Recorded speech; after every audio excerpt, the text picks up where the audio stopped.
সহজ লেখার প্রিয় শিক্ষার্থী বন্ধুরা, বাংলা 50টি বর্ণের পঞ্চম পর্বে আজকে 6টি বর্ণ নিয়ে আলোচনা করব।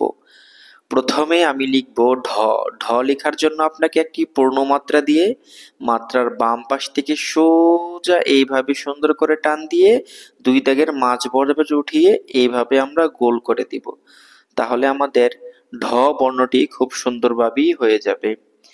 এখন যদি ঢ শূন্য র ঢ শূন্য র লিখতে চান, তাহলে সুন্দর করে একটি উপরে পূর্ণমাত্রা এইভাবে দিয়ে দেব এবং মাত্রার বাম পাশ থেকে আমরা সোজা এইভাবে নামিয়ে মাঝখানে পর্যন্ত এনে এইভাবে গোল করে দেব।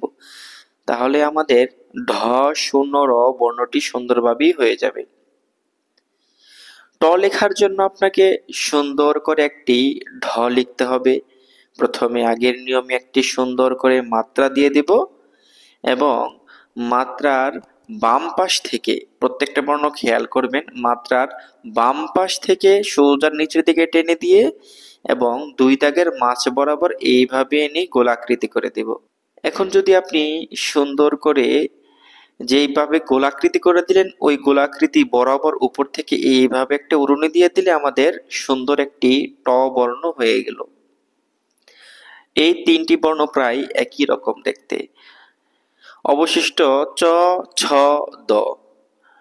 চ লেখার জন্য আপনাকে একটি সুন্দর করে পূর্ণমাত্রা এভাবে দিয়ে দেব এবং আগের নিয়মে বাম পাশ থেকে সোজা টেনে একদম উপর দিকে উঠিয়ে একটু বাঁকা বাঁশ দিয়ে বাম পাশে সুন্দর করে দাগের সাথে এইভাবে লাগিয়ে দিলে আমাদের চ বর্ণটি সুন্দরভাবেই হয়ে যাবে।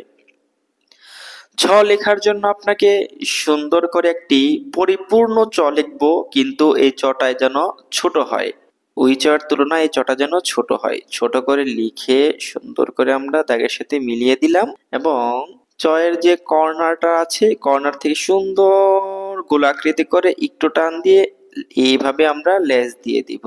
তাহলে আমাদের ছ বর্ণটি সুন্দরভাবেই পরিপূর্ণ হয়ে যাবে। প্রিয় বন্ধুরা, এই বর্ণগুলি দেখে যদি আপনি নিজে প্র্যাকটিস করেন এবং কি আপনার বাচ্চাকেও প্র্যাকটিস করান, ইনশাআল্লাহ এতটুকু আশ্বাস দিতে পারি আপনার বাচ্চা আগে থেকেও একটু হলেও ইমপ্রুভ হবে।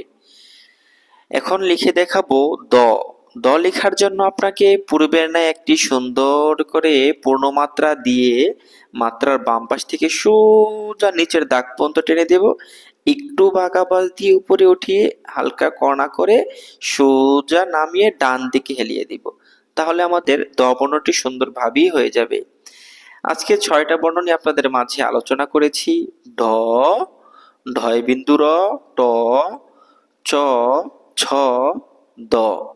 ইনশাআল্লাহ ভিডিওটি যদি আপনাদের কাছে একটু ভালো লেগে থাকে অবশ্যই লাইক করবেন এবং শেয়ার করবেন, চ্যানেলটি সাবস্ক্রাইব করবেন। ধন্যবাদ।